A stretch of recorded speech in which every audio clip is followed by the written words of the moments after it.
Dear students, आप जानते हैं जैसा कि यूजेस ऑफ डायमेंशनल एनालिसिस हम कर रहे हैं। इसके अंदर एक यूज हमने कर लिया, उसके क्वेश्चन भी हमने करे, checking the correctness of formula. Second use आज डिस्कस करेंगे और उसके क्वेश्चन भी करेंगे। मेन चीज तो इसमें क्वेश्चन ही है। दूसरा है to convert to derive the formula.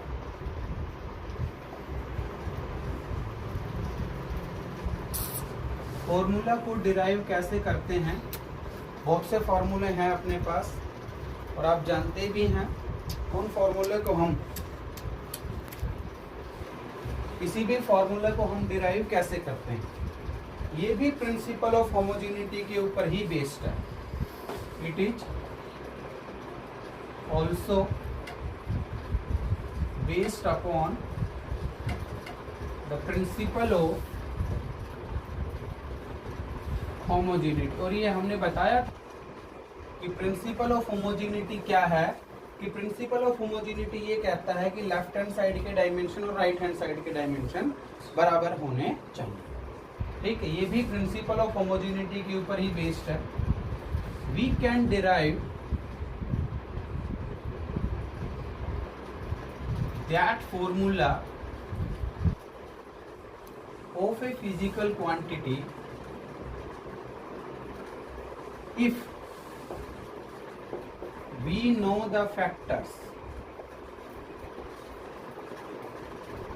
on which the quantity depends। ठीक है, यदि हमें ये पता चल जाए कि फिजिकल क्वांटिटी किन किन फैक्टर्स के ऊपर डिपेंड करती है तो हम वो फॉर्मूला डिराइव कर सकते हैं, अदरवाइज नहीं कर पाएंगे। इसके अंदर शर्त ये है कि हमें ये पता होना चाहिए पहले से ही कि जो फिजिकल क्वांटिटी है हमारी वो किन किन फैक्टर्स के ऊपर डिपेंड करती है, तो हम उन फैक्टर्स के टर्म में ही उस फॉर्मूला को डिराइव कर सकते हैं। ठीक है, अब आप जानते हैं जैसे सेंट्रीपिटल फोर्स का नाम आपने सुना होगा, इसके ऊपर क्वेश्चन करके देखते हैं कि किस तरह से हमें कोई भी फॉर्मूला डिराइव करना कैसे है। जैसे साइड में लिख देता हूँ, सेंट्रीपिटल फोर्स आप जानते होंगे किन किन फैक्टर्स के ऊपर डिपेंड करती है। जैसे सपोज ये सेंट्रीपिटल फोर्स F है, mv²/r, तो किन किन फैक्टर्स के ऊपर डिपेंड कर गई, मास पे, वेलोसिटी पे और r पे। अब इनकी पावर, जैसे मास की पावर कितनी है 1, वेलोसिटी की पावर कितनी है 2, रेडियस की पावर कितनी है 1। तो ये 1, 2 और जो 1 है नीचे ऊपर लेके जाएंगे तो पावर क्या हो जाएगी, -1 हो जाएगी। ये कैसे आई? तो अब यहाँ से आपको क्या पता चला कि सेंट्रीपिटल फोर्स किन किन फैक्टर पे डिपेंड कर गई, मास पे डिपेंड कर गई, वेलोसिटी पे डिपेंड कर गई और रेडियस पे। तो यदि कोई भी क्वांटिटी, जैसे ये फोर्स है, यदि हमें ये पता चलेगा कि वो किन किन फैक्टर्स के ऊपर डिपेंड करती है तो हम फॉर्मूला को डिराइव कर सकते हैं। ठीक है, अब क्वेश्चन करना चाह रहे हैं हम। ये क्वेश्चन मैं आपके सामने लिख दूं, डिराइव, क्वेश्चन मेरा ये है, derive the formula of centripetal force F if it depends upon किन किन फैक्टर्स पे, नंबर 1 मास, नंबर 2 वेलोसिटी और नंबर 3 रेडियस।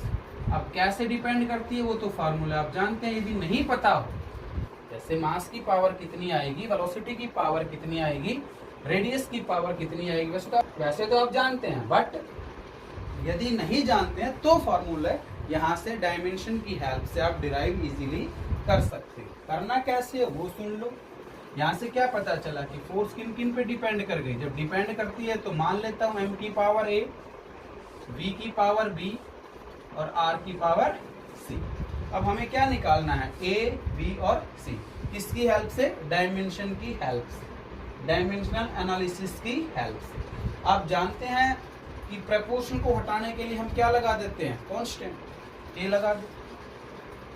यहाँ से सॉल्यूशन कर रहे हैं, F इज इक्वल टू क्या आ जाएगा, k, m की पावर a, v की पावर b और r की पावर k ऐसा कांस्टेंट लगाना है यहाँ पे जिसका कोई डायमेंशन नहीं है। वो क्वांटिटी के हिसाब से k की वैल्यू आप जानते हैं अलग अलग वेरी कर जाती है। कहीं पे k 2 पाई हो जाएगा, कहीं पे k 1 हो जाएगा, कहीं पे k पाई बाई 8 हो जाएगा एटसेट्रा। ठीक है, वो फॉर्मूले के अंदर आएगा। डायमेंशन उन कॉन्स्टेंट्स के बारे में आपको कुछ भी नहीं बताएगा। ये डायमेंशनल एनालिसिस की लिमिटेशन है, कमी है कि इस की के बारे में ये कुछ भी हमें नहीं बताता, हमें इनकी पावर के बारे में बताएगा। ठीक है, इतना आप समझो। प्रिंसिपल ऑफ होमोजेनिटी क्या कहता है कि लेफ्ट हैंड साइड के डायमेंशन और राइट हैंड साइड के डायमेंशन बराबर होने चाहिए। वी हैव टू फाइंड, यहाँ पे हमें क्या फाइंड आउट करना है, यहाँ पे हमें a निकालना है, b निकालना है और c निकालना है। ये तीन चीजें निकालनी है, फॉर्मूला आपका डिराइव इजीली हो जाएगा। ठीक है, तो यहाँ से क्या लिखूं मैं, according to principle of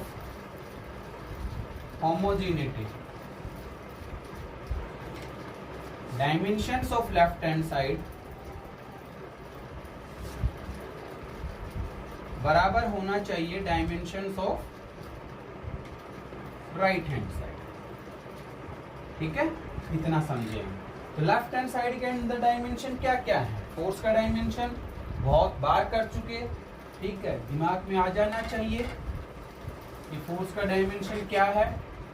force का डायमेंशन बहुत बार कर चुके, m1 L1 T-2। क्या बताया कि यहाँ पे डायमेंशन लेस कांस्टेंट है, ऐसा कांस्टेंट जिसके पास डायमेंशन है ही नहीं, तो इसकी बात करेंगे ही नहीं, हम इसको एज इट इज छोड़ देते हैं। तो डायमेंशन नहीं है तो क्या लिखूंगा, कुछ भी नहीं। मास का क्या है, m का m, पावर a है तो एज इट इज a लिख दो। वेलोसिटी का जानते हो L1 T-1, होल पावर कितनी है, b है दोनों की, क्योंकि वेलोसिटी की पावर b है तो वेलोसिटी का डायमेंशन L1 T-1 है, तो पूरे के पावर b लग जाएगी। r है l डायमेंशन है, पावर क्या लग जाएगी, c। यहां से आप ध्यान से समझना कि यदि बेस सेम हो तो पावर ऐड हो जाती है। तो यहां से मैं इसको खोल रहा हूं, m की पावर a, l की पावर, यहां से देखो, यहां से l की पावर आपकी क्या आएगी, b आएगी, और यहां से l की पावर क्या आएगी, c आएगी। तो मैंने क्या बताया कि यदि बेस सेम हो तो पावर को क्या कर देते हैं, हम ऐड कर देते हैं। तो यहाँ पे l की पावर b हो गई, यहाँ l की पावर c हो गई, इकट्ठा करके लिख सकते हैं ना, l की पावर क्या, b प्लस c, और यहाँ पे t की पावर क्या हो जाएगी, -1 की पावर b है, तो ध्यान रहे माइनस। इस बात को ध्यान से समझना, प्लस और माइनस का यहाँ पे बहुत बड़ा रोल है, क्योंकि एक भी यदि प्लस माइनस मिस हुआ तो सारा का सारा काम ही खराब हो जाएगा, आंसर आएगा ही नहीं। लेफ्ट हैंड साइड को मैंने एजुकेट किया। प्रिंसिपल ऑफ होमोजेनिटी क्या कहता है, डायमेंशन बराबर होने चाहिए। इधर देखो m की पावर क्या है 1, इधर क्या है m की पावर a, तो a की वैल्यू कितनी आ गई 1, आ गया आंसर। यहाँ पे देखो l की पावर 1, यहाँ पे l की पावर b प्लस c, तो b प्लस c कितना है 1, 2, यहाँ पे अननोन आ गए, नहीं सोल्व कर सकते। यहाँ पे t की पावर क्या है -2, यहाँ पे t की पावर क्या है -3, तो -b बराबर -2, माइनस से माइनस दोनों तरफ क्या हो गया कैंसिल, b की वैल्यू क्या आ गई, ये b की वैल्यू 2 आ गई, तो a की वैल्यू आ गई, b की वैल्यू आ गई। अब b इसमें पुट कर दो ना, तो b की वैल्यू इसमें पुट कर दूंगा तो क्या आपके पास c नहीं आ जाएगा, तो b की वैल्यू मैंने 2 रखी, plus c is equal to 1, c बराबर 1 -2, तो c की वैल्यू क्या आ गई आ गया आंसर। तो a b और c तीनों आ गए। एफ इज इक्वल टू क्या बन गया k m की पावर a, m की पावर 1, v की पावर b, v की पावर 2, v, r की पावर c -1 हो गया। यहाँ पे k की वैल्यू 1 होती है, मैंने पहले बताया k के बारे में डायमेंशन आपको कुछ भी नहीं बताएगा, k को एज इट इज छोड़ देंगे तो भी कोई समस्या हमारे को आएगी नहीं। ये क्या आ गया m की पावर 1 लिखने की जरूरत नहीं होती, v की पावर 2, r को नीचे लिख के चले जाओ। बताओ ये सेंट्रीपिटल फोर्स का फॉर्मूला नहीं बन गया क्या, ये सेंट्रीपिटल फोर्स का फॉर्मूला होता है क्या mv²/r, mv²/r। तो डायमेंशन की हेल्प से हमने ये फॉर्मूला डिराइव कर लिया, ठीक है। इसी तरह से दूसरा क्वेश्चन यदि हम लें, फॉर एग्जाम्पल सेकंड क्वेश्चन मैं लूं इसी तरह से, डिराइव द फॉर्मूला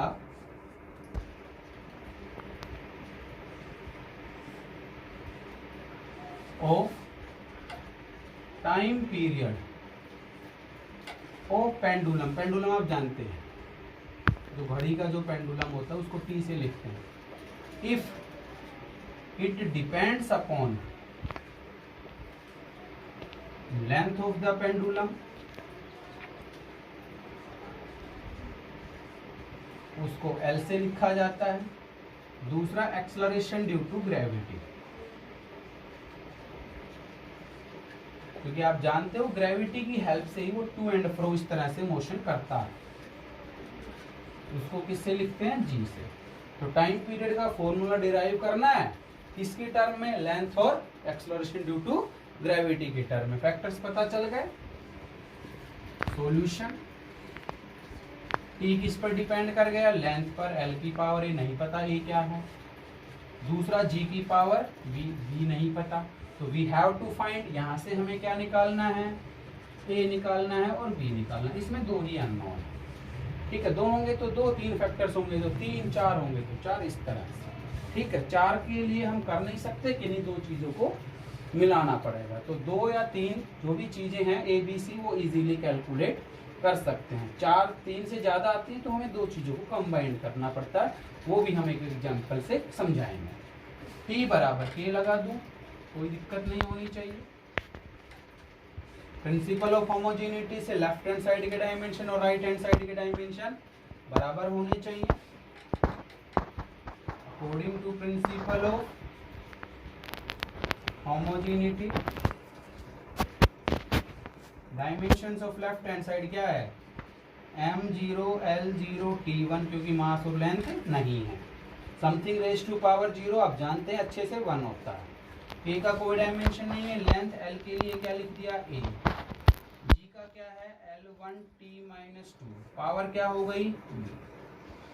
अब सोल्व कर लो इसको। आप खुद सोल्व करने की कोशिश करना, वीडियो को पॉज करके नोट्स साथ साथ बनाते रहना। ये बार बार हम बात करते हैं। मास तो इधर भी नहीं है, इधर भी नहीं है, छोड़ दो। L की पावर 0, T की पावर 1, क्योंकि M की पावर 0 1 होता है, क्योंकि है ही नहीं, मुझे जरूरत नहीं है तो क्यों लेंगे।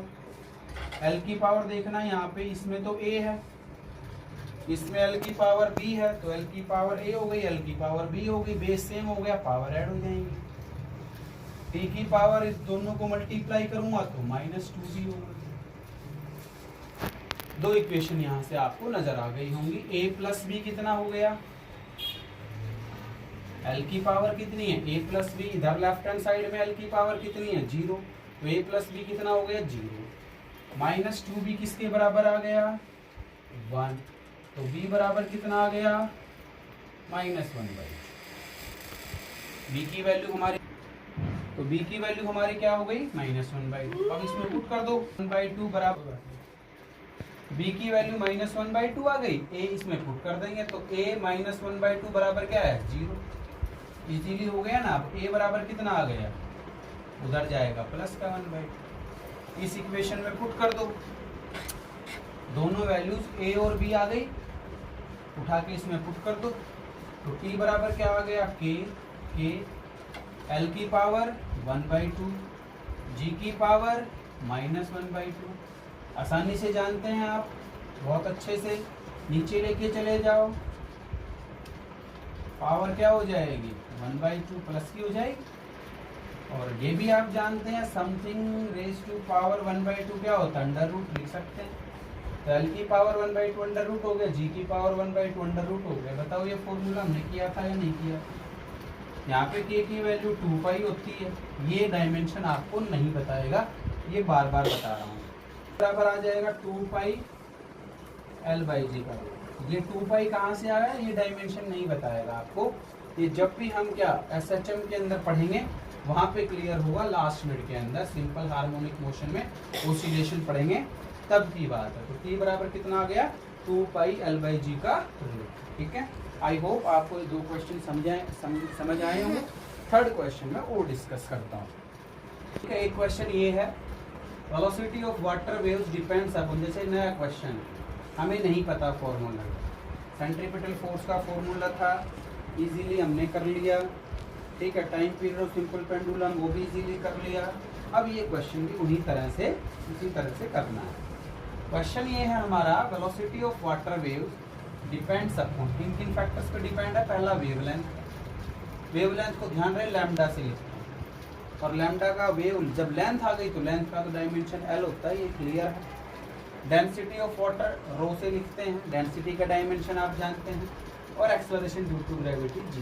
इन तीन फैक्टर्स पे डिपेंड ये कर रहा है। तो फॉर्मूला क्या आएगा, हमें डिराइव करना है। Derive the formula of velocity of water wave. तो क्या लिखेंगे सॉल्यूशन में, v डिपेंड्स अपॉन लैम्डा, नहीं पता पावर a मान लेता हूँ, रो पावर नहीं पता b मान लेता हूँ, और g पे पावर नहीं पता तो c मान लेता हूँ। प्रपोर्शनल को हटाने के लिए मैंने बताया ना क्या लिखना है आपको, कांस्टेंट के सभी की एजिटिव के, लैम्डा की पावर a, रो की पावर b और g की पावर c। लगा दो प्रिंसिपल ऑफ होमोजेनिटी।